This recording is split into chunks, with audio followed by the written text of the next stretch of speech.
দারুণ। কুলের আচার বানাচ্ছি, তার জন্য এরকম টুপটুপে পাকা কুল, একদম গাছ পাকা কুল, আর এগুলো ধুয়ে ভালো করে পরিষ্কার করা রয়েছে। এখানে কড়াইটা গরম হয়েছে, আমি এখানে আচারের মশলাটা বানিয়ে নিচ্ছি। মৌরি দেবো একটু বেশি করে, সঙ্গে জিরে, শুকনো লঙ্কা, একটু পাঁচফোড়ন, একটু ধনেও দিয়ে দিলাম। এবার এটাকে বেশ শুকনো খোলায় এরকম করে একটু মুচমুচে করে নেব। মুচমুচে করে নিচ্ছি, যে একটা ভালো গন্ধ বেরোচ্ছে। তোমরা পাচ্ছ গন্ধটা? দেখো তো,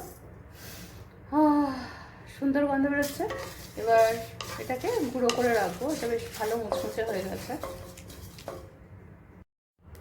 আওয়াজটা পাচ্ছ তোমরা? এই যে এটা হয়ে গেছে কিন্তু, কেমন? এটা এবার নামিয়ে দিচ্ছি। কড়াইতে একটু তেল দিয়ে দিলাম, তেলটা গরম হয়ে গেছে। এবার ফুলগুলোকে দিয়ে দেবো এর মধ্যে।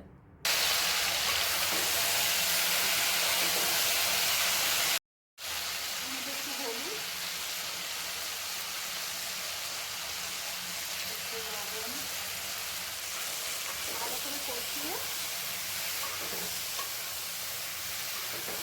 ভালো করে কথা বলে তখন জলটা থাকে, শুকায়। একদম কোনো জল নেই, সব শুকিয়ে গেছে। এবার আমি এর মধ্যে গুড় দিয়ে দেবো। খুব ভালো গন্ধ আসছে, গুড়টা একদম গলে গেছে। আর এবার এটা একদম শুকিয়ে যাবে। একদম শুকনো শুকনো করবো না, একটু ঝোল ঝোল মতনই করবো, এটা গুড়টারই। আর এইবার এই যে ভাজা মশলাটা গুঁড়ো করে নিয়েছি, এবার এটাকে ছড়িয়ে দেবো।